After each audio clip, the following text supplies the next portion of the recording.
I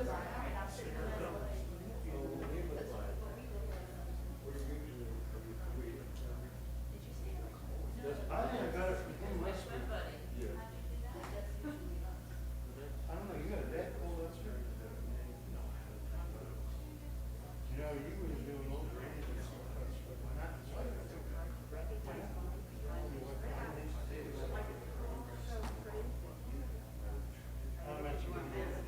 I'm gonna be testing.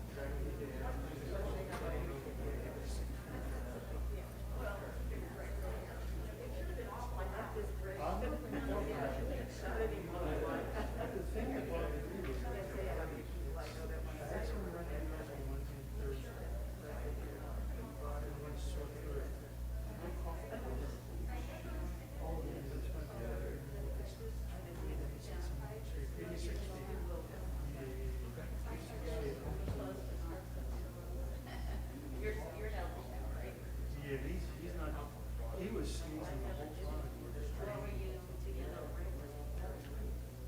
We're in service.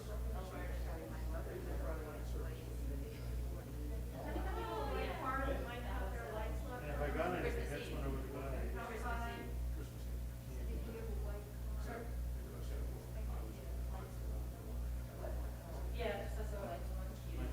Somebody's I car never saw a has, picture of excuse Dave, me, but it was full of- someone's car has their lights on.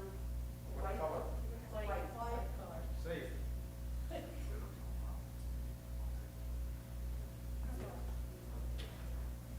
I thought she was saying.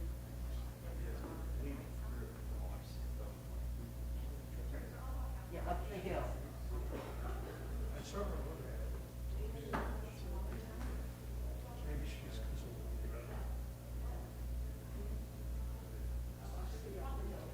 Society knew Dave.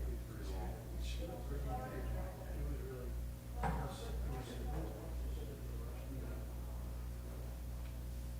No, the lights were on.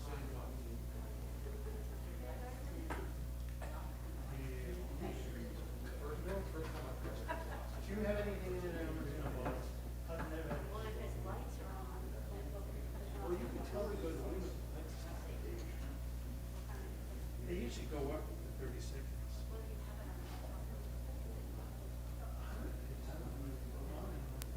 They still go left.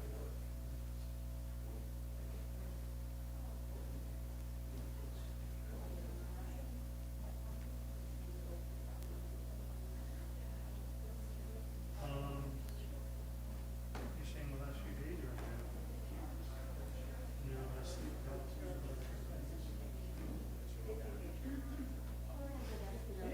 I was it's during the daytime. Do you have to? I wouldn't worry.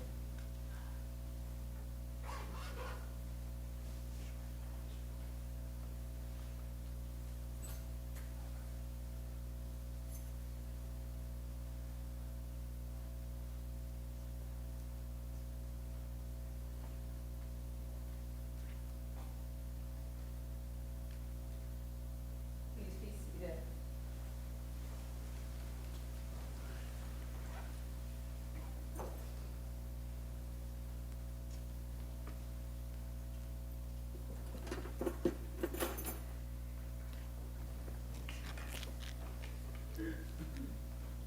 We gather at this hour to honor the life of our beloved Dave Levon Griffith.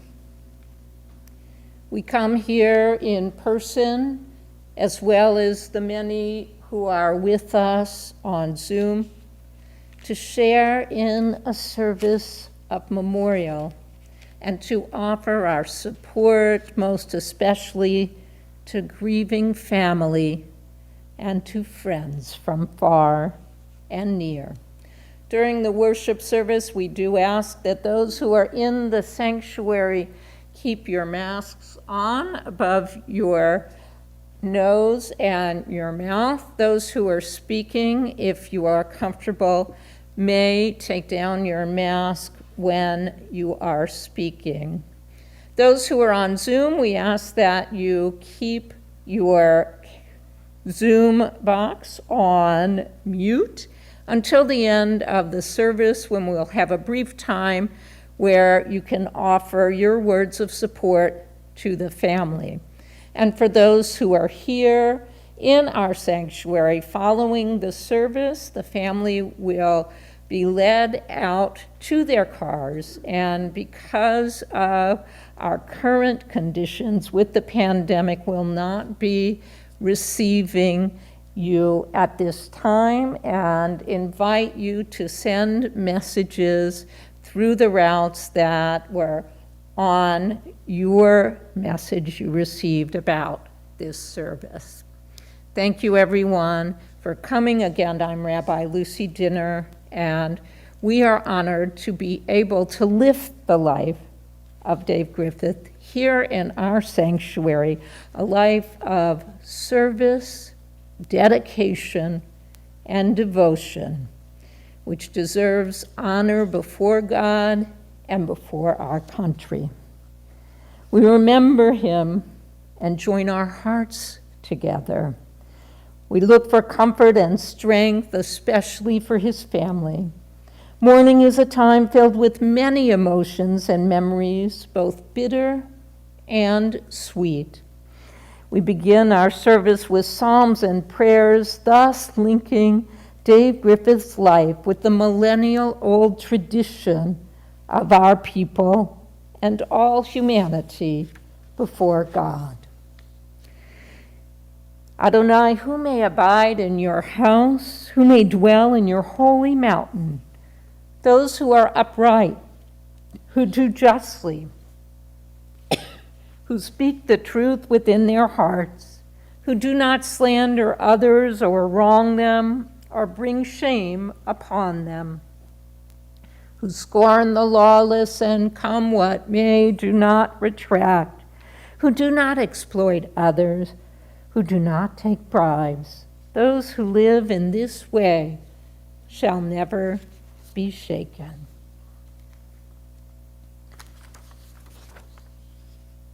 O God, what are we that you have regard for us? What are we that you are mindful of us? We are like a breath, our days like a passing shadow. We come and go like grass, which in the morning shoots up renewed, and in the evening fades and withers. You cause us to turn to dust, saying, "Return, O mortal creatures."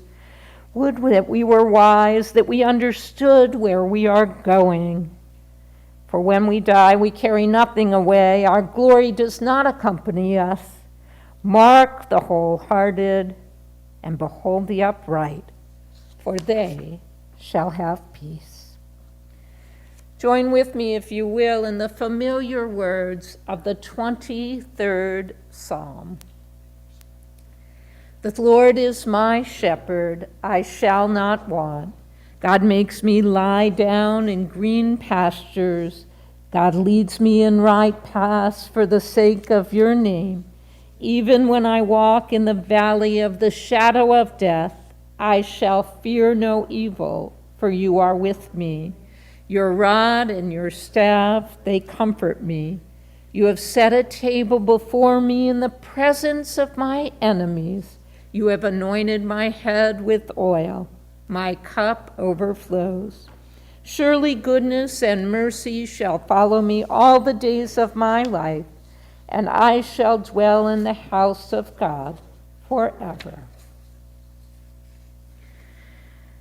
A song for ascents. I turn my eyes to the mountains. From where will my help come? My help comes from Adonai, maker of heaven and earth. God will not let your foot give way. Your guardian will not slumber. See, the guardian of Israel neither slumbers nor sleeps. For Adonai is your guardian, and God your protection at your right hand. By day the sun will not strike you, nor the moon by night. For God will bless you in your going and your coming, now and forever. At this hour now, we turn to a special word of tribute from Dave's loving and devoted family, from Jennifer Griffith, his wife, and Bert Rosefield, his brother-in-law.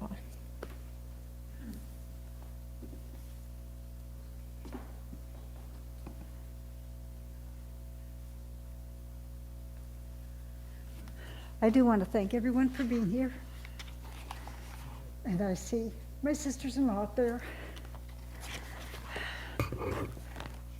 What can I tell you about Dave? There's so much to say. Oh, take the mask off. Right. There's so much to say. Dave was a good man. Some would say he had the patience of Job, which he often needed in a relationship. But what most people who knew him can tell you is that he was quite mischievous. We had barely gotten to know my friend Karen when she announced in her Rhode Island accent that Dave is a buster. For anyone who needs a translation, that's a buster, a joker, a gut-busting comic. He came by it naturally. His father had a dry sense of humor, once telling a young Dave that too much mustard on his sandwich would turn his insides yellow. And his mother's side of the family had its share of pranksters as well. I have several favorite stories about him. Back in the early 80s, when we were both in the Army, a sergeant of ours had to undergo sinus surgery. Dave thought he should send a get well card. The card he sent said, "Congratulations on your new baby." The recipient just chalked it up to the source. Then in the 90s, when he was working for a company in Atlanta, he and a male coworker were talking when a female coworker came by, randomly mentioning that a friend of hers had gotten gerbils. Dave seized the opportunity, took on a solemn expression, and expressed his condolences. The woman was confused, and he asked her if she knew what gerbils were.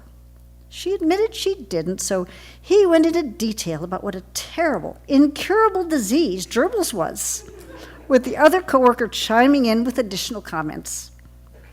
She walked away quite saddened by the misfortune of her friend. But later on, when she mentioned to another coworker how sad she was that her friend had gerbils, she discovered she'd been had. Dave often joked about my food preferences. While he enjoyed spicy food, I preferred my meals more on the bland side, and he would tease me that even gruel was too highly seasoned for me. He liked his steaks cooked medium, while I always requested they be extra rare, and he would suggest that a good vet could still save that animal. When Dave left the Army in 1986, he decided he'd had enough of short haircuts. And while his father wasn't pleased about it, Dave's waves and curls grew to shoulder length and beyond. One day, he was at the store when a woman started walking toward him, arms open, saying, "Shirley, how have you been?" As she got closer, she stopped, dropped her arms, and said, "Oh, you're not Shirley." Dave got his hair cut the next day. Even after his second stroke, his sense of humor came through. At the nursing facility in Washington State, where he stayed until his transfer to Durham, he delighted in shooting his Nerf machine gun at passing nurses and therapists near the nurses' station. As recently as this past November, he was still a cut-up. We called one of his favorite cousins to wish him a happy birthday. When I prompted Dave to say something, he just grinned and, in typical Dave fashion, opted for a different greeting. He said, "Mele Kalikimaka." For anyone who doesn't know, that's Hawaiian for Merry Christmas.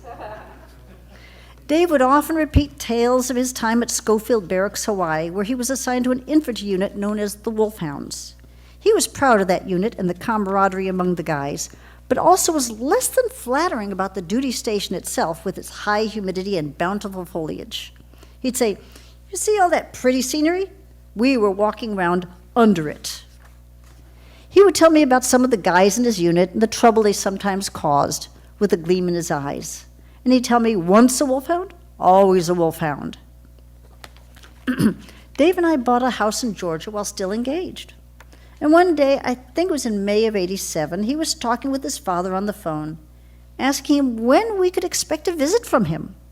Apparently his father was waffling on the idea, so Dave blurted out, "Are you at least going to come in for our wedding?" This comment came as a surprise to me since we hadn't discussed any wedding date. He continued, "Yeah, in October." When he got off the phone, we went ahead and picked a date and started planning. It wasn't a grand event, but it was a gorgeous day in our backyard with friends and some family in attendance. Dave also had a softer side. I have a habit of bringing home cats and occasionally other critters in need of a home. One time we were making a late-night dash to the grocery store and saw a skinny, half-grown kitten eating chicken bones. The poor thing was scared of Dave, but let me approach, so I sent Dave into the store to get a box. We took him home with the intention of finding him a permanent home, but of course he'd already found his home with us. Another time I was driving a transport, taking some cats from a shelter to an adoption event. After delivering the cats, I started looking at all the cats they had. Some were gorgeous purebreds, but kept coming back to this one calico. I was told she'd been dumped in a shelter while pregnant, and while they'd adopted out her kittens, she was still waiting for a home. As I stood there looking at her, I was told that I should take her, no adoption fee needed, because they were sure she'd get a good home with me. I insisted on giving them the $20 I had on me, took her home, and took the carrier upstairs to the bedroom where Dave was. He was working a night shift. I opened the carrier. She stepped out, and he just looked at her and said, "Well, hello there." I asked if he was upset that I'd brought her home, and he said it wouldn't do any good to be upset because she was already here. I still think that's one of the sweetest things he ever said to me. He also helped an older gentleman get his Social Security papers filed and helped him find a subsidized apartment after the man lost his job due to a false accusation and was then evicted. It was even Dave's idea for the man to stay with us for a short while before benefits kicked in, and within just a few months, the man was able to move out and regain independence. We kept in touch with him for years, and he was forever grateful. Several times he helped friends and coworkers of mine with computer issues, usually at no charge, even going to one coworker's house to set up her new computer. As she reminded me in a message, she was newly divorced, struggling with technology, and still remembers his kindness and affability, calling it a blessing to her.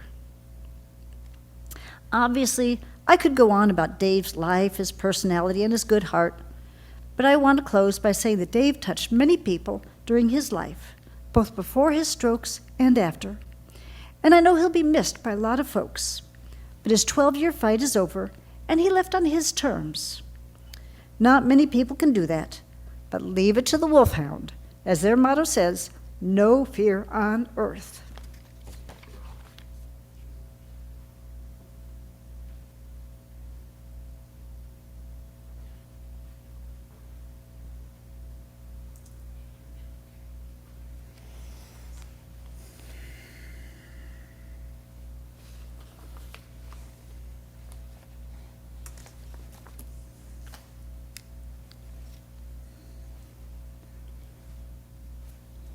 I knew Dave as a brother-in-law, and what you saw is what you got.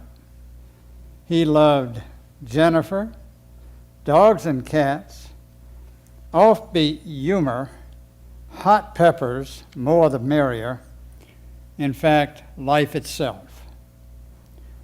I also knew him as a soldier. He bled Army green and was never happier than when he served. Sergeant David Griffith was a soldier's soldier, not because he walked at the pointy end of the spear. Few of us had that assignment, that privilege. But because he volunteered to serve and used his understanding of computers to support the Army's mission, as so assigned. When illness struck and his new assignment was to follow orders from the VA and stay as healthy as possible, He did so with a tenacity and determination that few of us could match. He received excellent care from the VA and its staff with the unending advocacy, support, and love of Jennifer. Sergeant David Lavon Griffith, U.S. Army, retired. He wore his stripes proudly, a soldier to the end.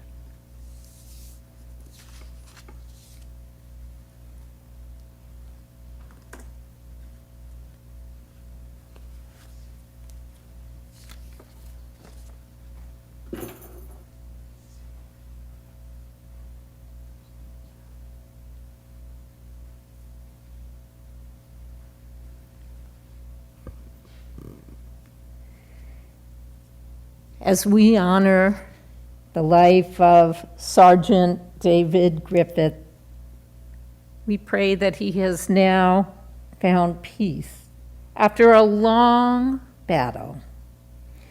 Though his loss is painful, his strokes, their debilitating effects remind us of the valiant fight that Dave forged these last years and of the determination that truly marked his days. Dylan Thomas wrote, "Do not go gentle into that night. Rage, rage against the dying of the night. The wise men at their end know dark is right, because their words had forked, not lightning. They do not go gentle into that good night." Sergeant David Griffith died peacefully, surrounded by loving care and comfort. Nonetheless, he lived a life that would not go gentle into that night. He was determined, clear about what he wanted and needed, a soldier through and through. And that was the case at the end, when he made the active decision to call in hospice and to stop the dozen-year journey with tubes and machines and to go to palliative care. This soldier, as Bert so beautifully framed, was a soldier by profession and by disposition. Though he spent a portion of his career in civilian life as a computer specialist, the Army was his way of life. Though he did not grow up an Army brat, with his father working for ARCO and at sea most of the time, his family knew what that culture was like. His 4 older sisters helped to raise him. The family moved to Mississippi during Dave's teen years, and it didn't take long for Dave to realize that he was not going to get the education that he needed in Mississippi high schools. The Army was his gateway to the world. The discipline, the education, the camaraderie, all suited him. His first duty station, as Jennifer shared with us, was in Hawaii. He was assigned to the Wolfhounds, the 25th Division, the 27th Regiment. He served that division only for that short stint in his long, dedicated career, yet the Wolfhounds and their tough reputation suited Dave and stayed with Dave throughout his life. It is no great surprise that Dave found the love of his life, his devoted Jennifer, when she too was a commissioned defender of our country. The two met when they were completing college degree requirements at Fort Sheridan in Chicago. From there, Jennifer left the Army to finish her education, and Dave went on to Keesler Air Force Base for advanced computer training. Dave then went to serve in Korea. Upon his return to the States, he and Jennifer got together in Atlanta.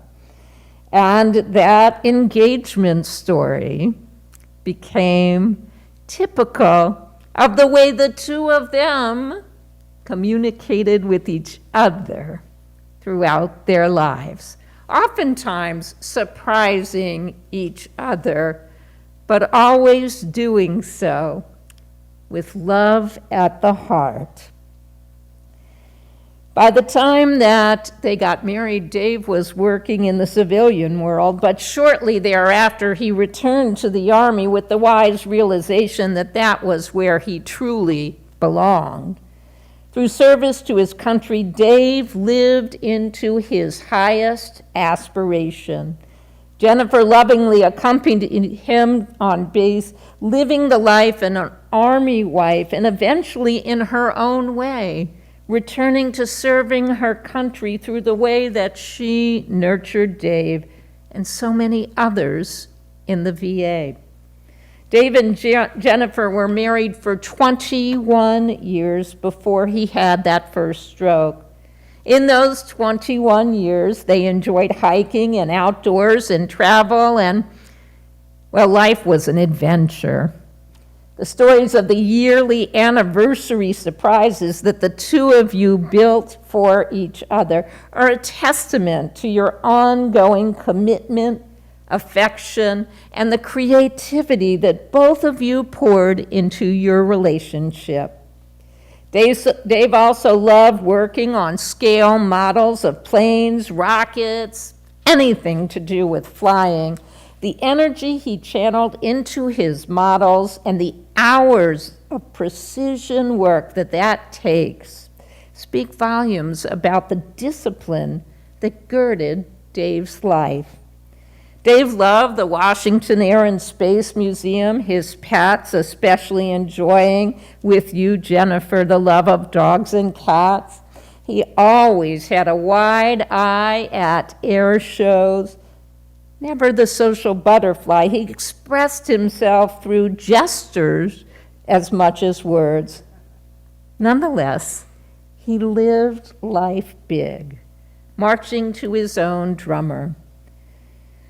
Jennifer, you joined back into that disciplined, committed life when Dave was debilitated with his stroke. You made Dave's care your career. No one at the VA had closer attention than your Dave.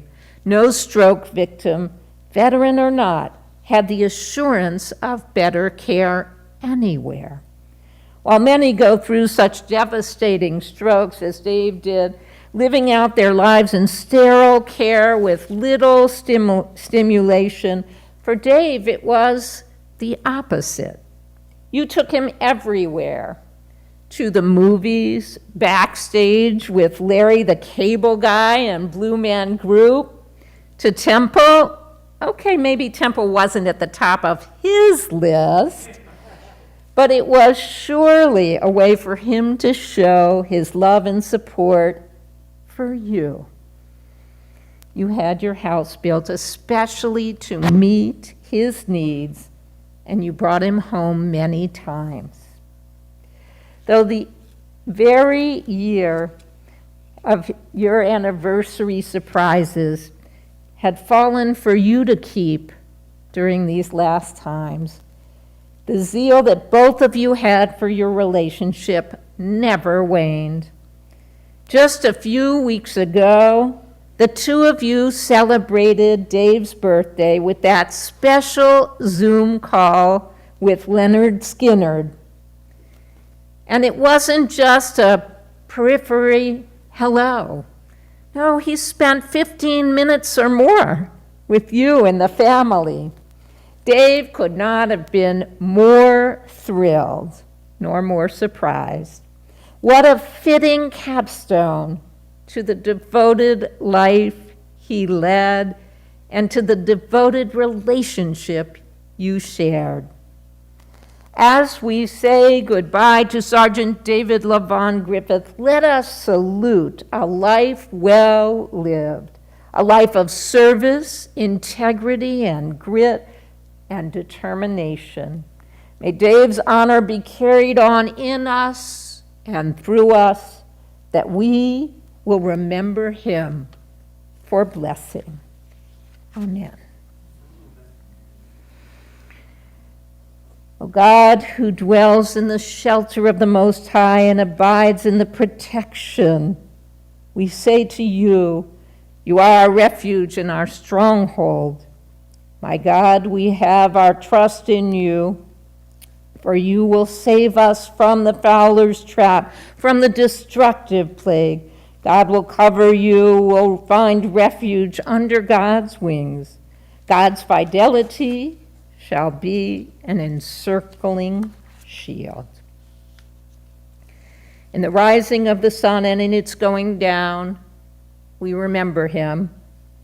In the blowing of the wind and in the chill of winter, we remember him. In the opening of buds and in the rebirth of spring, we remember him. In the blueness of sky and in the warmth of the sun, we remember him. In the rustling of the leaves and the beauty of autumn, we remember him. When we are weary and in need of strength, we remember him. When we are lost and sick at heart, we remember him. So long as we live, he too shall live, for he is a part of us as we remember him.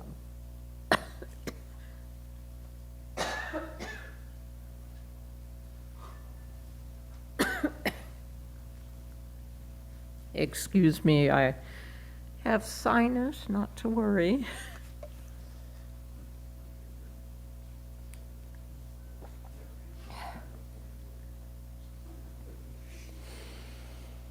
As we approach the Kaddish prayer, I invite you to take one of the prayer books in the pews and turn to page 294.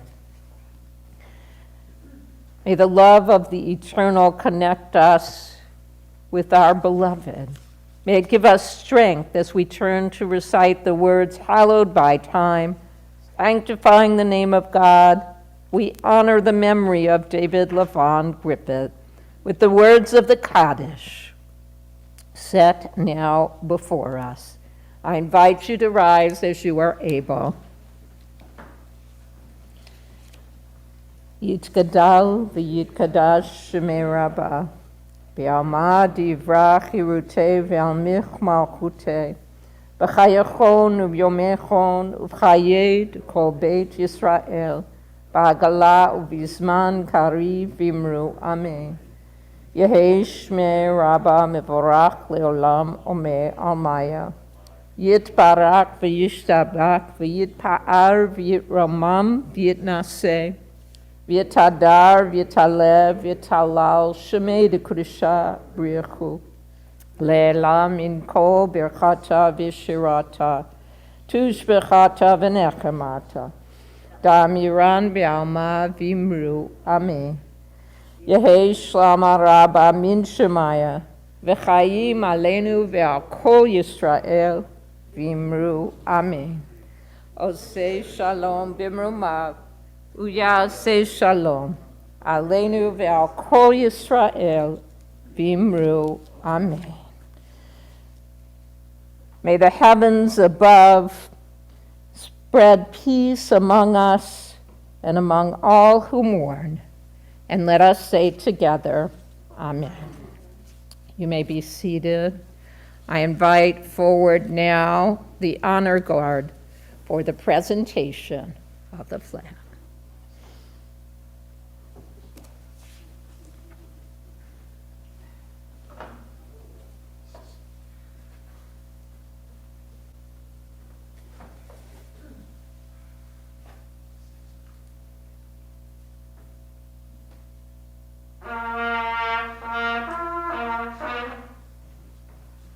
I'm sorry.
As we complete our service of memorial here, Dave will be lovingly remembered at Sabbath services at Temple Beth, or for the period of 30 days for Shloshim, and Jennifer reciting Kaddish for the year of mourning. We invite you throughout the year ahead to be there for her, to offer her your consolation in this time.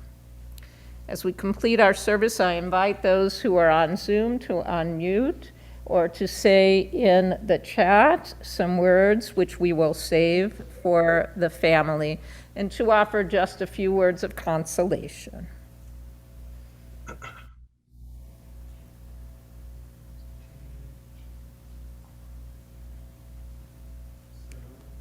Go ahead.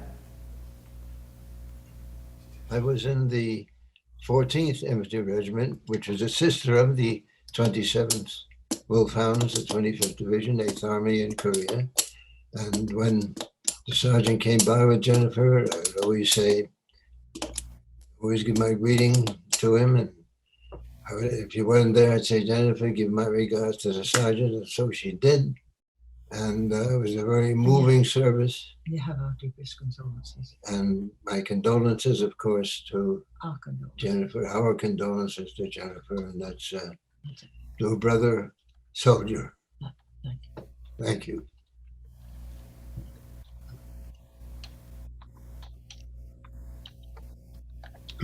I hope they heard you.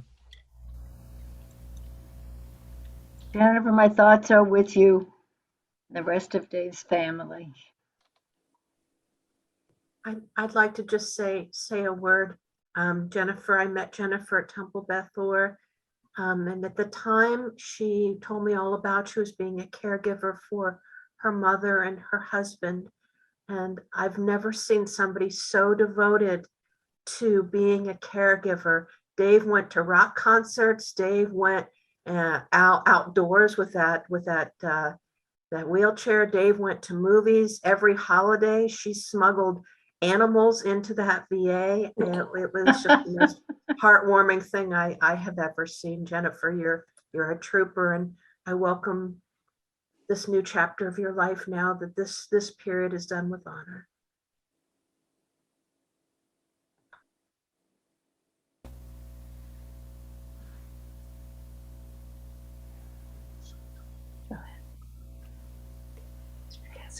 Jennifer, there's no words that I could say for your dedication, and you're a real saint. There's no question you will go down as a saint. You don't have to. I was very happy or glad that I had a chance to visit Dave just before COVID. They closed the hospitals for COVID in 2019. And I was honored by being able to visit him.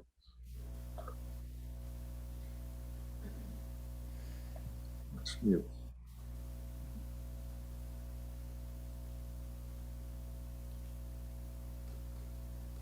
To these, there are many words that I know are in the chat, and we will save those for you, for the family to cherish. And again, I encourage you to reach out via email or letter to Jennifer, especially during this time of mourning.